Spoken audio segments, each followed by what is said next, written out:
I got so much motherfucking design on right now. Break it down, bring it back, make it clap. I got 3 old thoughts, new block, where that. Assalamualaikum warahmatullahi wabarakatuh. Perkenalkan, nama saya Triwani Sudarno dari kelas C, Program Studi Pendidikan Bahasa dan Sastra Indonesia. Pada kali ini saya akan menjelaskan materi mengenai konsep dan jenis-jenis berbicara. Baik, langsung saja kita masuk ke materi yang pertama, yaitu konsep dasar berbicara. Konsep dasar berbicara sebagai sarana berkomunikasi mencakup 7 hal. Yang pertama, berbicara adalah proses individu komunikasi. Berbicara ada kalanya digunakan sebagai alat berkomunikasi dengan lingkungannya. Bila hal ini dikaitkan dengan fungsi bahasa, maka berbicara digunakan sebagai sarana memperoleh pengetahuan, mengadaptasi, mempelajari lingkungannya, dan mengontrol lingkungannya. Yang kedua, berbicara adalah ekspresi kreatif.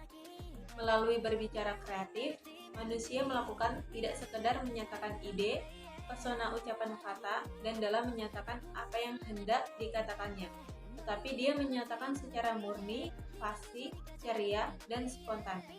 Yang ketiga, berbicara adalah tingkah laku. Jadi berbicara adalah ekspresi pembicara. Melalui ekspresi, pembicara sebenarnya menyatakan gambaran dirinya. Yang keempat, berbicara adalah tingkah laku yang dipelajari.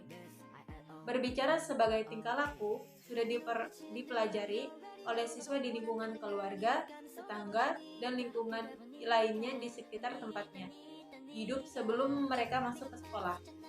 Keterampilan berbicara siswa harus dibina oleh guru melalui latihan, yaitu pengucapan, pelafalan, pengontrol suara, pengendalian diri, pengontrolan gerak-gerik tubuh, pemilihan kata, kalimat dan pelafalannya, pemakaian bahasa yang baik, serta pengorganisasian ide. Yang kelima, berbicara distimulasi kekayaan pengalaman.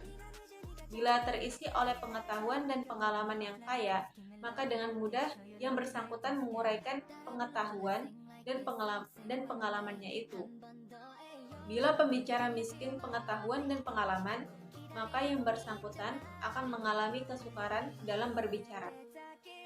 Yang keenam, berbicara sarana memperluas cakrawala. Paling sedikit berbicara digunakan untuk 2 hal.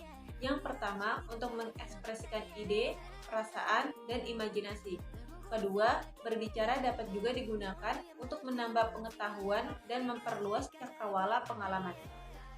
Yang ketujuh, berbicara adalah pancaran pribadi.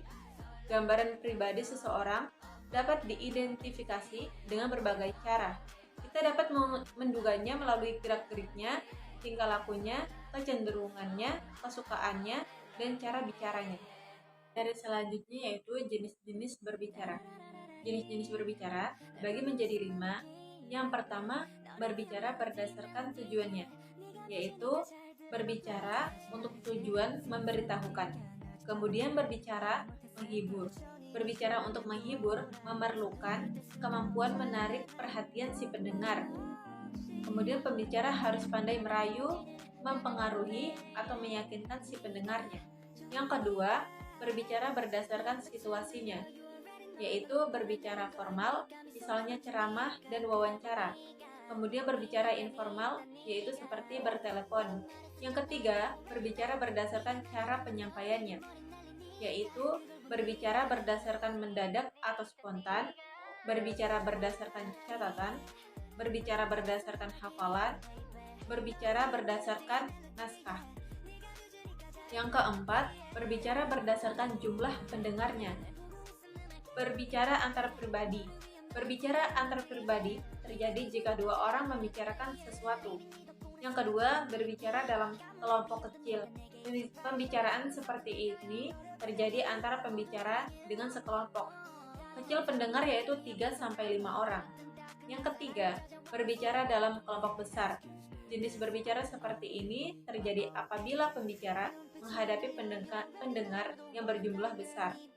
Yang kelima, berbicara berdasarkan keterampilan, seperti debat, diskusi, wawancara, pidato, dan ceramah.